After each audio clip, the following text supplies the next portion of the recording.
Salut à tous, alors c'est Frédéric Delavier. Alors ce soir je voulais faire une petite vidéo parce que je suis attristé, pour ne pas dire je suis en colère, sur l'état de déliquescence morale de mon pays. Alors je voyage dans le monde, je voyage dans le monde pour des raisons familiales et aussi par des raisons professionnelles, car maintenant je suis installé en Hongrie, alors je suis toujours citoyen français, je paye mes impôts en France, je ramène beaucoup d'argent par mon travail de l'étranger, donc je contribue normalement à l'effort économique pour que mon pays soit un grand pays, mais je vois que mon argent est dilapidé d'une façon stupide un peu partout et qu'en ce moment, avec cette crise qui est en train de grandir, cette espèce de guerre civile qui est en train de venir doucement, une guerre civile qui ne se dit pas, on est divisé, on a des tensions énormes, aucune unité nationale, on voit quand même poindre dans notre pays des gros problèmes sous-jacents et qui sont plutôt des problèmes de structure sociale de notre pays qui génèrent cette crise économique grave, car notre pays a tout pour être un pays merveilleux, il a la richesse du sol, il a une grande culture, mais malheureusement, on s'effondre moralement. Alors ce soir, je voulais parler d'un gros problème que l'on rencontre en France. Je voulais parler de la jalousie et de la délation en France. La jalousie et la délation en France étant des mots propres, mais vraiment propres à notre pays. Alors évidemment, la délation, la jalousie se retrouve dans tous les pays du monde, c'est propre à l'homme bien sûr, mais elle est particulièrement exacerbée chez mes concitoyens. Alors, mon expérience personnelle récente me conforte dans ma pensée et un peu dans ma colère. Ma colère qui est une colère juste, si vous voulez, parce qu'il y a colère, mais il y a possibilité aussi de changer. Notre pays, bien sûr, est un pays qui a de grandes qualités, des particularités qui lui sont propres, qui font que la France est une très grande culture avec des choses formidables qu'elle a apportées au monde. Mais elle a ce trait de caractère, ce trait de caractère qui est particulièrement lourd, c'est cette jalousie constante que l'on peut rencontrer dans fréquemment dans la population, et cet esprit délateur. Donc, cet esprit délateur que l'on ressent au plus profond de sa chair dans mon pays. La délation pour tout, principalement la délation, vous pouvez tous connaître, on entend tout le temps parler, la délation au fisc, dénoncer son voisin au fisc. On sait très bien que la plupart des contrôles fiscaux sont faits par des délateurs qui font la délation pour que le voisin, la personne qu'on n'aime pas, soit dénoncée, dénoncée pour qu'elle paye plus d'impôts, parce qu'on a un État centralisé, très puissant, qui est capable de gérer avec des castes dominantes qui se maintiennent au pouvoir depuis des siècles et qui vivent grâce justement à cette bureaucratie énorme qui est capable, par sa très bonne organisation à la base, de récolter beaucoup d'argent sur la masse des travailleurs asservis, des esclaves français. Ils sont esclaves sans le savoir, car en général, ils ne sont pas propriétaires actuellement de leur terre, c'est de leur maison. 46% de la population française est propriétaire, mais sur ces 46%, la moitié est encore à crédit, donc des gens qui travaillent, donc c'est la banque, donc des gens qui travaillent, comme je dis tout le temps, et qui ne sont pas propriétaires de leur logement, ça s'appelle des esclaves tout simplement. Ils sont au même titre esclaves à Rome que les esclaves de Rome de l'époque antique, qui eux a travaillé sûrement pas moins, pas plus que nos Français esclaves actuellement. Simplement, eux n'ont pas le sentiment d'être esclaves, bien qu'ils le soient, mais ils le ressentent. Ils le ressentent inconsciemment, ce qui crée une très mauvaise ambiance. Donc j'ai eu une expérience récente affligeante.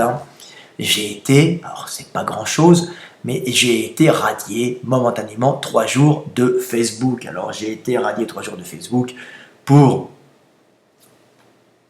une petite phrase que j'ai sortie, je l'ai ici, la phrase, je vous la ressors encore une fois, parce que pour les gens qui suivent ma vidéo, Alors j'ai été radié, hein. Nous avons supprimé cette publication car elle n'est pas conforme aux standards de la communauté Facebook. Alors voilà la phrase que j'avais sortie. La France de l'injustice. La France est un pays de fils de. 3 petits points. Un pays de caste où ce qui compte, c'est ta naissance, ton réseau, pas tes diplômes ni tes compétences. Ça, c'est valable si tu as déjà un pédigré. Alors visiblement, c'est où l'action des services. En cette période de crise, hein, peut-être qu'ils ont trouvé que je n'étais pas dans le bon sens, hein, je n'allais pas dans le bon sens de ce que voulait le gouvernement. Ils ont peut-être fait pression, hein, où ils ont tout simplement fait marcher les robots de Facebook en me dénonçant sur cette phrase. Hein, ou plus simplement, c'est plusieurs personnes qui ont décidé de faire une délation sur cette phrase anodine. Hein, on n'a plus le droit de dénoncer, on n'a plus le droit de dénoncer verbalement, d'expliquer qu'on est en désaccord avec un certain système social. Donc j'ai été bloqué sur Facebook pour cette phrase, car j'ai été tout simplement dénoncé, hein, vous voyez. C'est pas Facebook qui a regardé ça. Ce qui est le plus affligeant, c'est qu'il y a des gens, alors, ou bien des gens des services, hein, ou bien des gens qui ne m'aiment pas parce qu'ils sont jaloux de ma liberté, liberté de ne pas avoir de maître, liberté de vivre où je veux, liberté de me lever quand je veux. J'ai décidé de ne pas avoir de maître et d'échapper à ce système de caste français qui fait de nous tous Français des esclaves, hein. Le français, en général, est comme la moule sur son rocher, hein, il ne bouge pas de sa vie, de son rocher, il reste accroché à sa situation sociale. On est notaire de père en fils, médecin de père en fils, petit bourgeois de père en fils, ouvrier de père en fils, et les quelques personnes qui réussissent, en général, réussissent soit par la sexualité, hein, soit par le sexe, hein, comme dans Bel Ami, ou comme sûrement... on peut rentrer par exemple dans une mairie, par exemple une mairie parisienne, de région parisienne, parce qu'il y a beaucoup de Corses, en épousant une Corse, et ensuite progressivement on fait son chemin dans la politique pour pouvoir atteindre le rang de ministre et ensuite président. C'est l'histoire de Bel Ami, hein, Bel Ami de Maupassant, qui est un petit-fils de paysan qui réussit, hein, par sa belle allure, sa prestance et le fait qu'il baisse toutes les meufs. Voilà, tout simplement. Hein, c'est ça, Bel Ami. Il n'écrit même pas ses textes, il les fait écrire par ses maîtresses, mais sa prestance, sa belle allure et sa virilité, c'est un petit gars couillu, hein, un beau garçon couillu moustachu, hein, lui permet de monter les échelons, pas par ses qualités, son professionnalisme et son travail, mais par sa possibilité de faire des alliances à la base basées sur le sexe, hein, donc de monter soit par le réseau, en utilisant des réseaux, soit en utilisant la sexualité ou sa naissance. Hein, en France, c'est un pays de caste, donc on voit ce système-là. Donc ça met une très mauvaise ambiance. Donc je reviens encore sur la suite de mes expériences personnelles. Donc voilà, jalousie de ma liberté, hein. Donc on voit que j'ai été dénonciation, hein. J'ai déjà aussi été dénoncé au fisc, hein. Moi, à chaque fois que le fisc est venu me contrôler, je vous dis, si vous me regardez, le fisc, mes amis du fisc, vous m'avez tout le temps rendu plus d'argent parce que j'avais toujours payé trop, hein. Je vous le dis, très drôle, et pour les gens qui diraient que je ne paye pas mes impôts et que je pars faire un exit fiscal en Hongrie, tous mes comptes sont déclarés, hein, parce qu'il y a Tracfin, il y a tout ça, donc je déclare tout pour être droit, pour pouvoir me présenter droit dans mes bottes, hein, partout où je vais, et ne pas être accusé de quoi que ce soit. Je ne suis pas un Cahuzac, je suis un homme qui apporte à la France et qui refuse de voler. Mais je me mets à l'abri en Hongrie, car là-bas, on est bien mieux pour éviter les foudres du pouvoir qui commencent à harceler les gens par la grosse machine administrative, hein, quand ils veulent écraser la concurrence et les gens qui ne pensent pas comme eux. On ne les écrase pas, on ne les tue pas comme dans une dictature, hein. On les écrase par des actions juridiques, par le fisc, par des contrôles fiscaux, tout ça, hein. Bon, moi je suis loin, bye bye les amis, je continue à combattre et je viens en France fréquemment pour faire des conférences. Voilà. Donc dénonciation fisc, je l'ai déjà eu, j'avais une petite boutique, hein. J'avais acheté une petite boutique rue Mouffetard que j'avais transformée en studio, hein. J'ai eu une délation tout simplement parce qu'il est interdit de dormir dans une boutique, un manque de peau. je suis artiste, hein, vous voyez, là c'est moi qui dessine, qui peint ça derrière, hein, donc je suis aussi un artiste, donc je pouvais me dire que j'avais le droit de dormir dans cette boutique, hein, qui est un studio en fin de compte, mais dans lequel je pouvais crayonner, gribouiller des belles peintures comme on voit là-bas, je fais des dessins, hein, je fais des t-shirts bien sûr. Donc j'ai été dénoncé parce que la loi parisienne, la loi française, interdit aux gens de dormir dans leur boutique. Hein. Donc par contre, un artiste a le droit de dormir dans son atelier. Vous voyez, il y a des façons de contourner la loi. Voilà.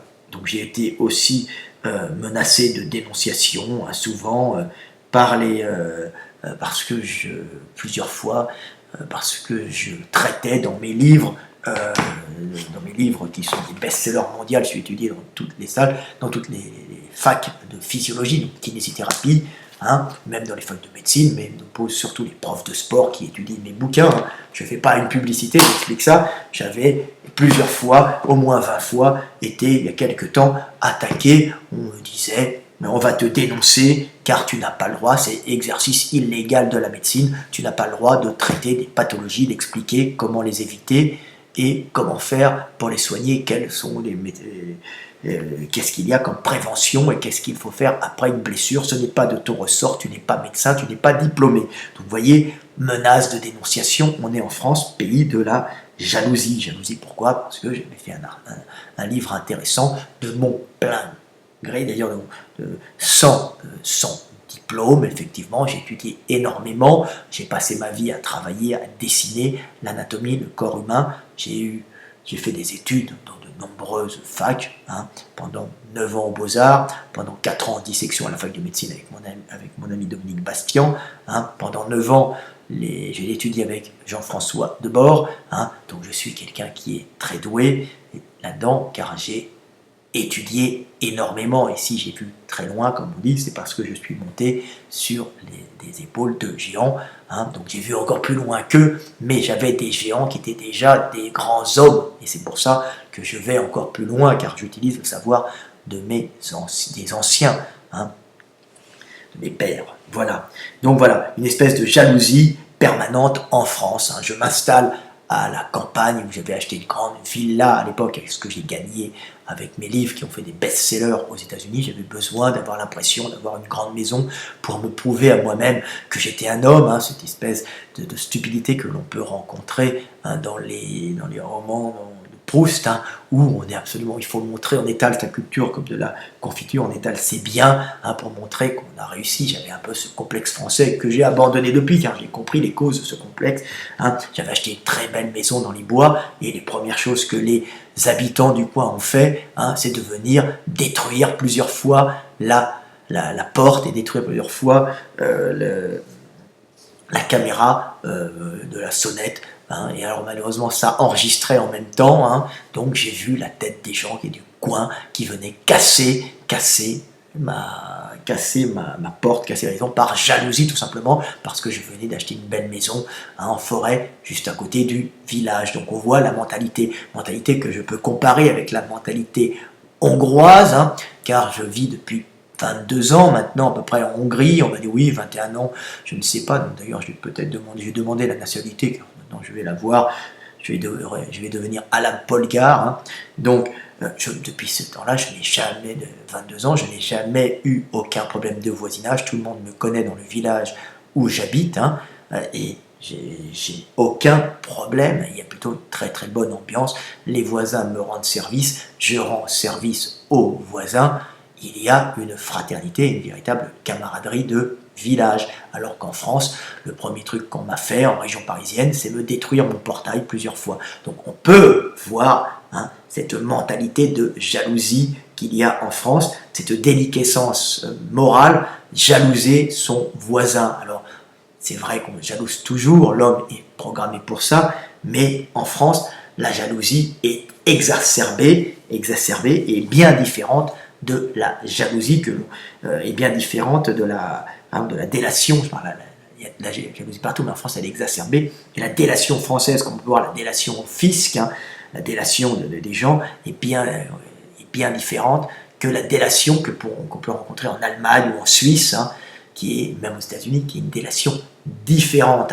Par exemple, vous êtes en Suisse, vous balancez un papier par terre, et des gens vont appeler la police pour que vous payiez une amende. Ils ne vont pas appeler la police parce qu'ils sont jaloux de ce que vous avez. Non, ils vont appeler la police car ils pensent que vous avez fait une mauvaise action qui nuit au groupe, qui nuit à l'état de la société en général. Donc, ils vont appeler la police pour vous réprimander, pour vous donner une amende pour que vous ne le fassiez pas deux fois. La même chose en Allemagne, les Allemands ont un peu cette mentalité, ils ne vont pas du tout apprécier quand il y a quelqu'un qui va à l'encontre de la loi, si cette loi nuit au groupe en Allemagne. Par contre, on peut voir dans les quartiers, je vis en partie dans un quartier à Berlin, qui est un quartier de dealers et de prostituées, et on peut voir que dans ce quartier, il n'y a aucune nuisance réelle de la prostitution des dealers, même si la drogue est interdite par la loi.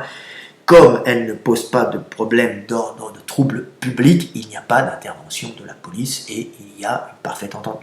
L'Allemand, de ce côté-là, a une espèce de responsabilité personnelle et il y a dénonciation uniquement quand il y a trouble d'ordre et quand il pense que ça nuit au groupe en général. La délation allemande, la délation suisse, la délation américaine n'a rien à voir avec la délation française. La délation française, on dénonce son voisin au fisc parce qu'il a quelque chose que vous n'avez pas et que vous ne pourrez pas avoir, et vous êtes jaloux car il vous renvoie le miroir de ce que vous êtes et ce que vous ne serez jamais, vous ne pourrez jamais atteindre ce qu'il a, car le système français est un système de caste qui bloque les gens, si vous voulez. Donc, il y a une jalousie, comme je dis tout le temps. La France est un délateur de jalousie. Par exemple, le gros exemple énorme que je donne, qui est un exemple un peu caricatural mais qui est vrai, c'est pendant la Seconde Guerre mondiale, un peu avant, même pendant la Seconde Guerre mondiale, quand nous avons été envahis, il y a eu des résistants, bien sûr, il ne faut pas les oublier, mais il y a eu ce problème moral que l'on peut voir en France de délation qui s'est fréquemment reporté contre les Juifs. Pourquoi ? Parce que les Juifs, l'État allemand avait demandé aux Français de livrer les Juifs, et on a vu fréquemment, pas tout le temps, il y a eu beaucoup de résistants, mais on a vu ce problème inhérent à la France, ce problème de délation qu'on peut voir avec le fisc actuellement, les gens qui se dénoncent au fisc, de délation des Juifs, pas parce que le français est raciste, le français est tout sauf raciste, le français est de loin un peuple qui accueille les gens, il est un peu, des fois il n'aime pas trop qu'on vienne le déranger dans son système social, mais le français n'est pas à proprement parler raciste, le français est un système de caste, par contre le français est jaloux à cause de ce système de caste qui l'empêche de monter et qui le rend aigri de ne pas pouvoir s'élever et qui en général fait que les gens qui s'élèvent sont en général des gens qui ne s'élèvent d'une façon pas forcément honnête puisque le système de caste est fait pour empêcher l'élévation. Donc on a tout le temps une espèce de jalousie, oh c'est pas honnête, oh comment il a réussi, oh lui il gagne de l'argent. L'argent est très mal vu. La réussite sociale en France est en général pas très bien vue. Pourquoi ? Parce que le système de caste bloque, c'est un assez vieux système de caste. Donc voilà, donc il y a une délation. Donc on dénonçait pendant cette terrible guerre dans les années 40, on dénonçait les juifs pas par racisme, pas parce que le juif était considéré comme une race inférieure, nuisible au groupe, comme en Allemagne, on dénonçait tout simplement par jalousie pour récupérer l'appartement ou pour évincer tout simplement un concurrent commercial qui nous prenait un peu de clientèle, mais dans le même domaine. Voilà pourquoi il y avait de la dénonciation en France. Ça s'appelle de la dénonciation par jalousie, des haines qu'on pouvait avoir, la haine de l'autre qui a plus, parce que nous ne pourrons même pas notre travail, pas nous élever, c'est la base du problème français. Et donc c'est ça. Alors que l'Allemand, lui, dénonçait par civisme, et quand il dénonçait un juif, parce qu'il paraît que c'était une race dangereuse pour l'Allemagne, il dénonçait en pensant faire le bien, alors que c'est le mal absolu, bien sûr, alors que le français pensait tout simplement évincer par jalousie un concurrent qui effectivement lui avait rien fait, mais tout simplement pour pouvoir récupérer tout tout simplement parce qu'aussi cette personne pouvait lui renvoyer un état de réussite qui n'avait pas ou était une petite concurrence. Donc on voit un peu cette médiocrité française, hein. Alors que la France, donc les gens sont jaloux, c'est une jalousie qui mène, hein, à la délation. Alors, je suis libre, les autres ne le sont pas, donc on va me dénoncer sur une phrase stupide, hein. Voilà, tout simplement, c'est ça. Je suis l'homme qu'ils ne sont pas, ils sont des esclaves, je suis un homme libre, ne pouvant pas briser leur chaîne, ils vont dénoncer l'homme libre qui est là-bas pour se sentir moins seuls dans leur médiocrité d'esclaves. Voilà le problème français. Vous êtes des esclaves, mais il y a des solutions, libérez-vous. Alors on peut voir, par exemple, que la réussite en France est très mal vue, le fait d'être riche est très mal vu en France, hein, alors qu'aux États-Unis, le fait d'être riche, hein, donne de l'espoir aux gens, car on dit « Ah, il est riche, je vais pouvoir m'élever ». Donc aux États-Unis, il va y avoir par exemple, je ne parle pas de la politique prédatrice des Américains, il faut mettre les choses de côté, hein. Je parle de la mentalité du peuple américain. La richesse, l'argent est présenté comme un symbole de réussite pour pouvoir montrer aux autres, regardez, dans notre pays, on peut réussir. Évidemment, en Amérique, on peut monter, mais on peut descendre. Bien sûr, c'est la base, quand il y en a un qui monte, l'autre descend, hein. On ne peut pas tous être au firmament, hein. Donc voilà. Donc, mais l'Américain n'est pas un angoissé, n'est pas un dépressif, n'est pas un jaloux. Pourquoi? Car le travail, s'il est bien fait, lui laissera toujours la possibilité de réussir socialement et de s'élever, hein. Donc, en travaillant, en combattant pour s'élever, hein, comme l'Allemand, quelque part, il n'est pas dans l'angoisse, il n'est pas dans la dépression, il est dans le combat. L'homme est fait pour combattre. Vous, en face de moi, vous êtes fait pour combattre, pas pour jalouser votre voisin, pour combattre pour un monde meilleur pour vous, vos enfants et votre communauté, tout simplement. Donc, le système de jalousie française est un système qui est dû à l'impossibilité pour le peuple français de s'élever socialement, ou la quasi-impossibilité de s'élever socialement par le travail. Donc on ne s'élève que par les réseaux, hein, de connaissances, hein, où on est riche de naissance, hein, on est avec une cuillère en or dans la bouche, hein, donc on est un fils de, alors bien sûr, je fais attention, pas un fils de pute, un fils de, car j'ai été radié de Facebook pour avoir dit ça, tout simplement, hein. Donc je me méfie du pouvoir français, je me méfie, on ne peut plus dire la vérité dans ce pays, hein. C'est un pays, on a l'impression d'être en Corée du Nord, hein. Ça devient complètement débile. Alors on ne vous met pas en prison, mais on vous coupe votre téléphone, on vous fait des contrôles fiscaux, on vous massacre, hein, on vous massacre avec le gros rouleau administratif, hein. C'est ça la technique de la France, museler l'adversaire par les attaques fiscales, par les attaques les attaques en justice, hein, pour insultes, alors même si vous gagnez, hein, même s'il y a nul, vous êtes obligé de perdre un temps fou et de passer un temps fou avec des avocats pour combattre, et ça coûte une fortune, et là-dessus, il y a les avocats qui vivent et qui se goinfrent, la caste des avocats qui se nourrit sur la médiocrité française. Alors, ils sont utiles, mais dans ce domaine, ça devient une aberration, on dénonce tout le monde, hein, pour une insulte, pour une diffamation, il m'a insulté, il m'a fait ci, ça devient complètement débile, et on engorge les tribunaux qui devraient travailler pour des choses bien plus utiles. Donc le français est de ce côté-là une véritable petite merde qui ne fait que dénoncer les gens par jalousie médiocre. Mais français, ce n'est pas de votre faute si vous êtes jaloux, hein. En Allemagne, les Allemands peuvent s'élever puisque la valeur principale, c'est pas la richesse, c'est le travail.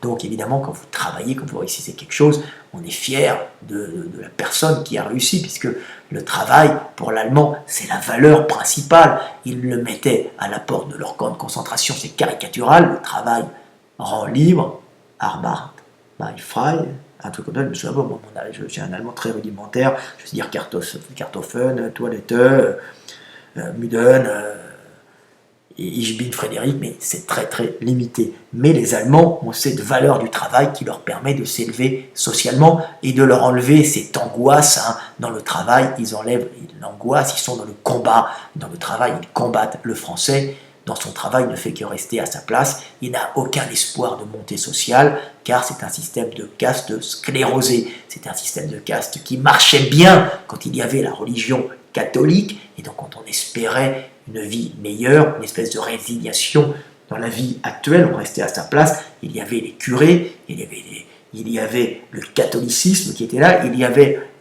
pas une bourgeoisie, mais des castes supérieures, qui avaient une conscience des castes inférieures, à l'époque de la royauté, la France était encore un grand État centralisé, mais uni par une religion. Il n'y a plus cette religion, un État laïque, mais perdure encore ce système de caste qui, sans la religion, devient un état de dépressif, bien sûr, puisqu'il n'y a même pas l'espoir d'une vie meilleure. Si vous n'avez pas l'espoir de monter dans la vie actuelle, par le combat, mais vous n'avez même pas l'espoir d'avoir une vie meilleure après votre mort, il vous reste quoi? Les antidépresseurs, le hashish, la jalousie et la haine du voisin. C'est très très très très mauvais. Le Français doit retrouver son désir de combattre, et pour ça, il faut qu'il abolisse ce système de caste qui détruit son pays. Si le Français est si médiocre, c'est qu'il a perdu l'espoir d'une vie meilleure. Il a perdu aussi son unité dans le groupe. Il y a maintenant, même notre noblesse est disparue, elle était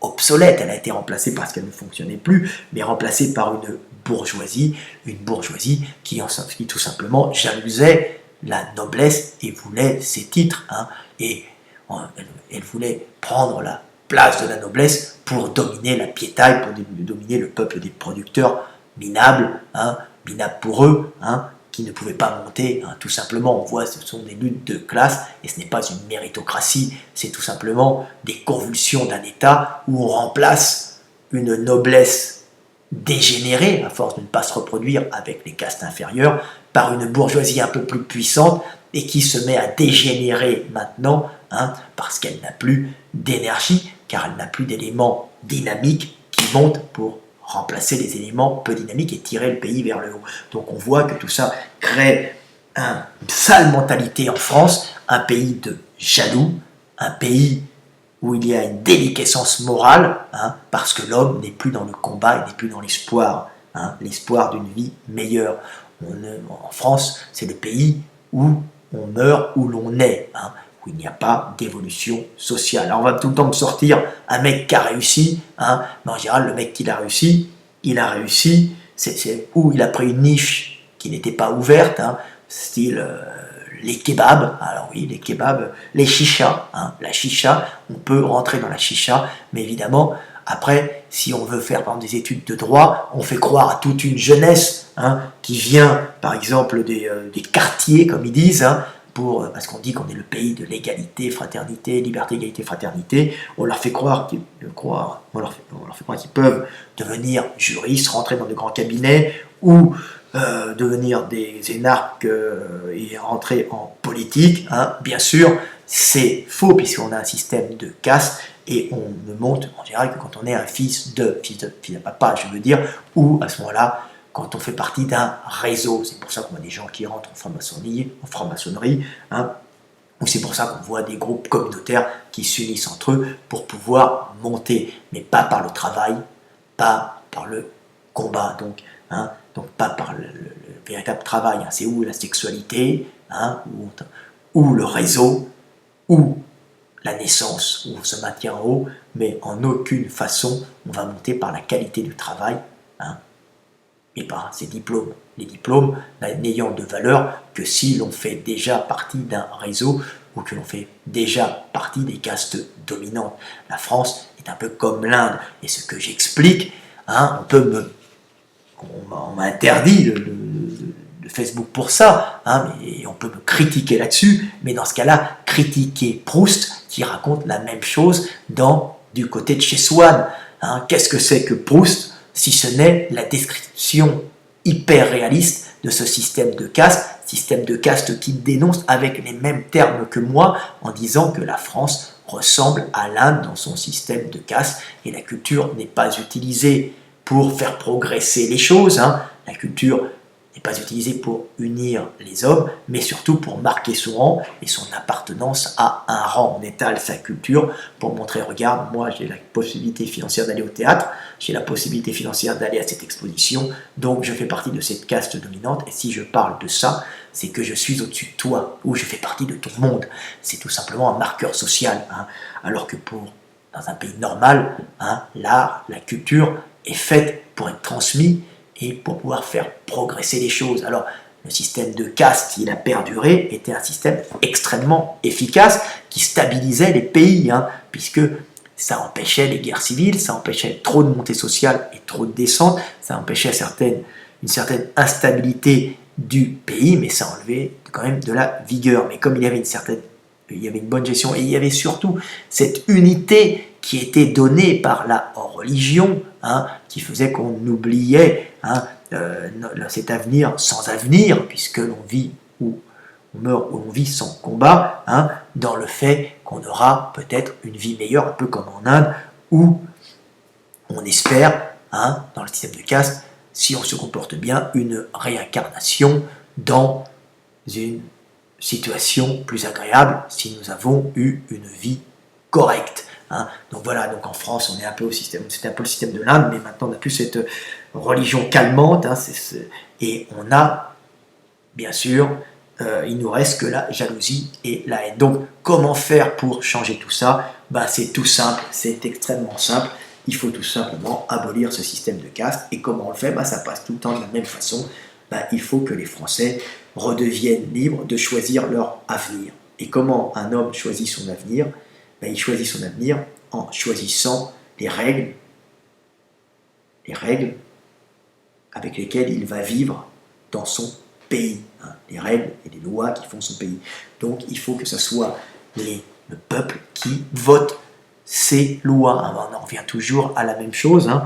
Voter les lois, le peuple doit voter ces lois et non se les faire imposer, comme par exemple la loi El Khomri que le gouvernement impose, hein, ou bien la loi du mariage pour tous que le gouvernement impose. Eh bien non, les Français doivent voter les lois que le gouvernement leur propose. Le gouvernement est élu pour des projets de loi, mais les hommes doivent voter leurs lois et donc ils doivent choisir leur avenir, tout simplement, et ne pas se le faire imposer. Et en choisissant son avenir, en étant acteur de son avenir, en sachant qu'on peut peut-être faire ci, peut-être faire ça, hein, et ben on va être beaucoup moins dépressif, beaucoup moins jaloux de son voisin, et on va pouvoir devenir un vrai peuple uni, un vrai peuple heureux, heureux de pouvoir combattre pour un monde meilleur et pour pouvoir éventuellement laisser un avenir meilleur à ses enfants. Car actuellement, on ne peut pas laisser un avenir meilleur à ses enfants, on peut juste leur laisser la même chose de ce qu'on avait, voire moins, hein, vu la crise mondiale qu'il y a actuellement. Donc, la seule façon, c'est de voter les lois et de ne pas se les faire imposer par une caste supérieure qui fait les lois, hein, pour elle, hein, et pas pour vous, hein. Il faut savoir que sénateurs et députés sont souvent sénateurs et députés soit de réseau, hein, soit de naissance. Ce sont tous des familles, hein. On voit qu'ils embauchent leur femme, leur maîtresse, hein, donc par le sexe, hein, mais pas par le travail, hein. La vraie valeur principale d'un peuple, c'est ce que tu fais de tes mains pour ton peuple. C'est pas les amis que tu as, hein, ni ta naissance. C'est ce que tu fais en homme, hein, et comment tu te réalises en homme, comment tu peux bien te réaliser pour le bien de ta communauté et le tien, et ne pas être condamné à rester à la même place. C'est pour ça que les Français sont dépressifs, hein, et quand il suffit d'aller par exemple à Amsterdam le jour de l'an, et vous avez que des Français, classe moyenne, hein, des fils d'enseignants, défoncés au hashish, sans avenir, qui refont le monde, et qui en fin de compte rentreront défoncés en France après, et ne referont rien du tout, juste une grève de temps en temps pour les acquis sociaux, et pas pour choisir leur avenir, hein. Vous faites des grèves comme des cons pour des acquis sociaux, alors que vous devriez faire des grèves pour être libre libre de pouvoir combattre pour un avenir meilleur et pas libre pour rester à votre place, hein, comme des petits esclaves que vous êtes. Alors, vous êtes des esclaves de classe moyenne, des esclaves du tertiaire, hein, mais vous êtes aussi des esclaves des castes dominantes dépressives, car vous n'avez aucun combat dans votre existence, hein, seul celui de thésauriser, de jouer un peu en bourse et de continuer à dominer, hein, par vos coteries, par vos associations secrètes, hein, et par vos groupes, hein, pour rester en place. Mais ce n'est pas votre travail, hein, globalement, qui fait la qualité de votre travail, qui fait votre réussite, mais surtout vos alliances. Donc c'est dommage. Un vrai pays qui monte avec de l'espoir, c'est un pays qui reconnaît le travail des hommes, la qualité du travail des hommes, car le travail bien fait améliore la vie des gens. Alors que là, on est dans un système de caste où les gens se méprisent les uns les autres, les riches méprisent les pauvres jalousent les riches, et si les pauvres même voient quelqu'un qui a plus que lui, ou quelqu'un de son milieu qui a réussi, eh ben on va le dénoncer parce qu'il est le reflet de ce que vous ne serez jamais, car vous êtes bloqué par ce système qui vous empêche de vous épanouir. Alors si nous brisons ce système, toutes vos qualités que vous avez au fond de vous, ben vous pourrez les utiliser pour briller, pour vous épanouir en tant qu'homme, pour réussir votre vie, tout simplement. Donc, allez à l'Élysée, demandez à voter les lois et ne plus les subir. Hein. Et en faisant ce petit geste qui paraît simple, hein, et ben vous changerez votre vie et la vie de votre pays et la vie du monde. Hein, tout simplement, car vous remettrez de la joie et de l'espoir dans votre existence. Pas forcément du bien matériel, mais au moins l'espoir d'une vie meilleure. Et c'est dans le combat que l'homme se réalise, car il est plein d'émotions, plein d'espoir. Il peut aimer, à ce moment-là, aimer sa vie. On est fait pour ça depuis la nuit des temps, combattre pour un monde meilleur, hein, et pas rester à notre place, hein, comme des prisonniers dans une situation sociale qui ne vous correspond pas. Vous êtes bridé de toute façon, c'est très mauvais génétiquement de ne pas avoir monté d'éléments énergétiques, hein, dans des postes qui pourraient leur permettre, justement, des postes de direction par exemple, qui pourraient permettre d'aider le pays à mieux se diriger. C'est maintenant, c'est évident qu'on a des fils de dégénérés ayant une culture, une éducation, mais pas l'énergie du combat, hein, car à force de se reproduire entre eux, nos castes dominantes ont perdu cette énergie. C'est ce qui arrive à notre bourgeoisie actuelle, hein, tout simplement, que l'on voit dégénérer progressivement. Il leur manque cette énergie, ils ne réussissent que par les alliances, par la perfidie, mais pas par l'énergie du travail. Et on peut voir ce manque d'énergie à tout niveau en France. Donc, Français, fais-toi repousser tes couilles. Français, prends les rênes de ton existence, refuse ce système où il n'y a pas d'ascenseur social, refuse ce système de caste, ne sois pas jaloux du voisin, hein, le bien matériel d'un voisin doit être considéré comme un symbole de réussite, de possibilité de réussite, hein. On s'en fout du bien matériel, ça ne sert à rien, mais dis-toi je veux avoir ça, hein, donne-toi un objectif, ou dis-toi je veux faire le bien, je veux me réaliser dans mon travail. Je sais que moi ce que j'aime c'est me réaliser dans mon travail, c'est réaliser quelque chose de bien pour le groupe. Si tu as encore des complexes sociaux, tu t'achèteras une berline, hein, ça te fera plaisir, ça te permettra peut-être d'avoir des femmes et de mieux te reproduire, hein, sûrement, mais combat, donne-toi de l'espoir et combat pour abolir ce système de caste, pour que les plus énergétiques puissent monter, pour tirer tout le peuple vers le haut, vers un avenir meilleur. Voilà, 38 minutes, 40 minutes, je reprends mes vidéos longues. Pour les gens qui n'ont pas compris, mes excuses, c'était de l'ironie, hein. Bien sûr, je reste debout, je ne me plie pas, je continue le combat, et je sais qu'il y a des gars de la CGT qui m'ont dit que je devais revenir en France, j'étais un lâche, hein, et qu'ils ont défendu leur façon de faire la grève que je trouve très mauvaise, hein, mais bon, ils bougent, hein, Et bien sûr, ils m'ont dit, bah, écoutez, si vous voulez venir, venez faire une conférence, on vous invitera. Alors, je suis prêt à faire des conférences si vous voulez, il n'y a pas de problème. Hein. Nous avons des solutions, tout ça c'est énergétique, hein. C'est très simple, hein. C'est facile de changer le monde, il suffit de ne pas accepter les systèmes qui ne vous conviennent plus, mais qui sont obsolètes. Le système de caste a fait son temps et doit être évincé, doit être détruit pour arriver à une véritable méritocratie. Et cette méritocratie passe par le vote des lois par le peuple, et ça peut se faire maintenant.